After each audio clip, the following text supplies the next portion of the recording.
So guys, as I've been saying, we see that above this area, underneath this area, price is selling. Also, if you go to the M15, you realize that price is now starting to shift structure, but there isn't so much that you can do about it. All you have to do is be patient, because we can't simply just take entries out of the blue. I usually love the H1 because that's when the structure is more stable than in the lower time frames. Okay, so from the H1 perspective, price, whenever it goes underneath that level of support, we got the first indication that it's trying to sell underneath that level of support. Now, where would I expect that price can potentially have a massive push to the upside? We see that above this level, if you guys have been observing most of these trades, you know that this was an area of resistance before in the market. So if I draw my smoker indicator over here, this is an area of resistance in the market before. What happened is that price came and then broke through this level the first time. So that means that anything above that level, price is willing to become bullish. So if I'm to take my buys, I would wait for price to come above that area, and then I would take my entries for what? For buys. As simple as that.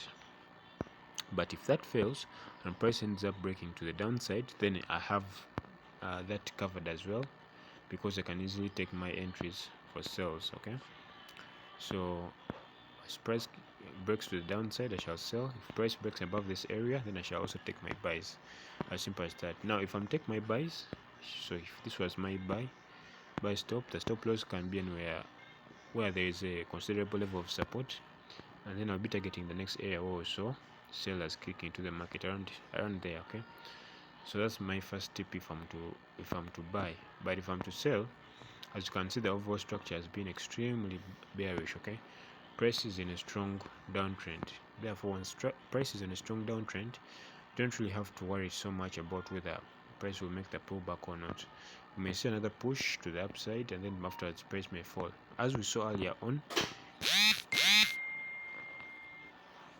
Let me just show you guys. So underneath this level, as you can see, price was bearish. Okay, because this is an area of support. Price came the first time, and then we had this massive push to the upside. What happened is that price ended up breaking this level the first time, giving us the indication that underneath this level, price is selling.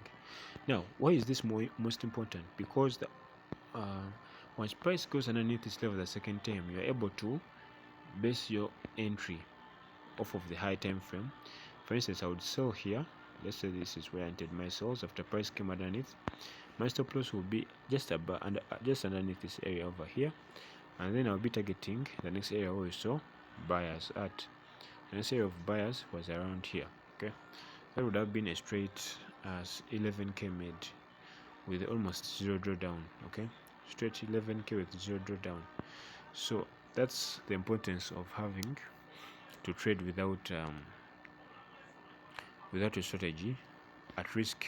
Okay, so if you are to enter a sniper entry, I'll show you guys that your sniper entry could have been this area over here, because you got the indication that underneath this level of support, price is bearish. Okay, so the first time we got the indication, the second time that's the continuation move, and would have entered simply just based off of that. You go to the M15 is good also.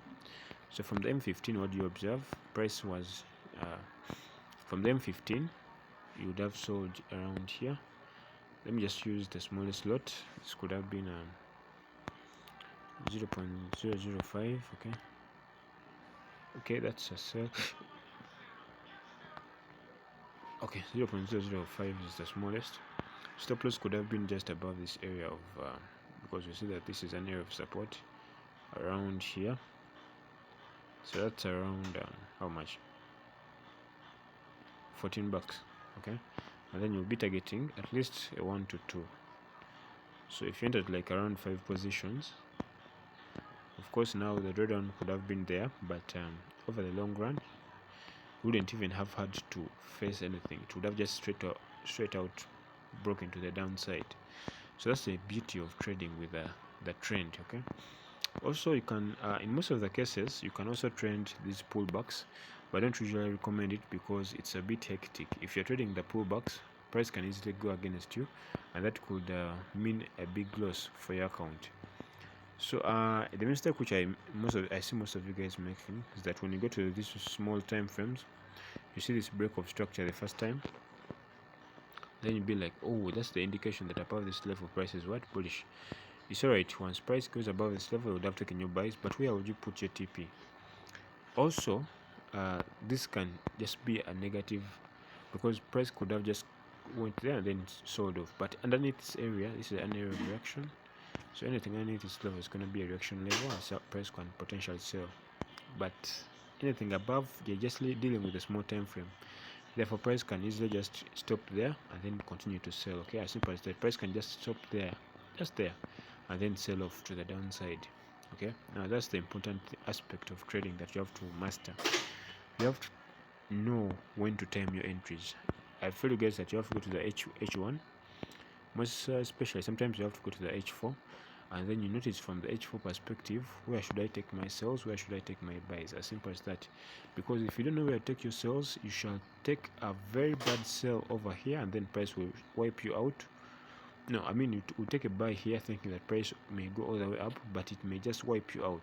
Price may just make that big huge candle and then wipe you out. But if I'm to take this entry based off of the structure, because I know that above this is an area of sales previously in the market, and even actually this is not even a most stable area. The most stable of areas would be just above this area over here.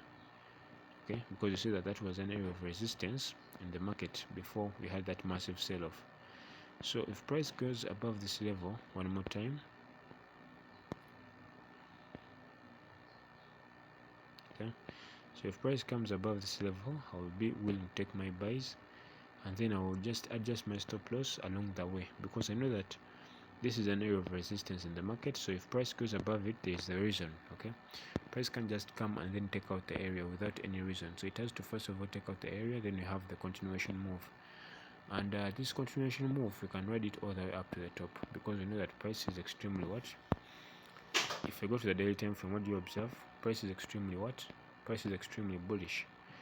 And once price is bullish, all you want to do is to be in position to trade in line with the structure. So you see that underneath this level, this is an area of support, this was an area of resistance, sorry, in the market. Now I'm using the daily time frame right here.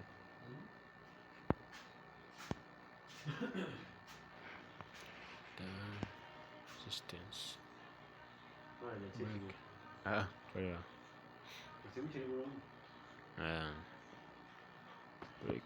break structure.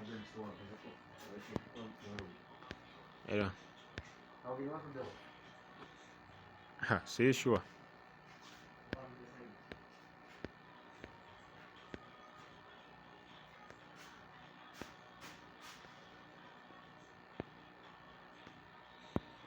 So I saw that the first time that price came underneath this, above this level, we had this massive buy.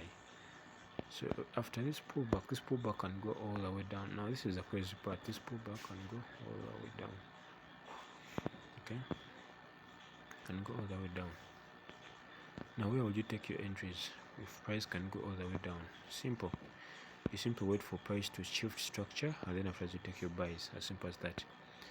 So that's it.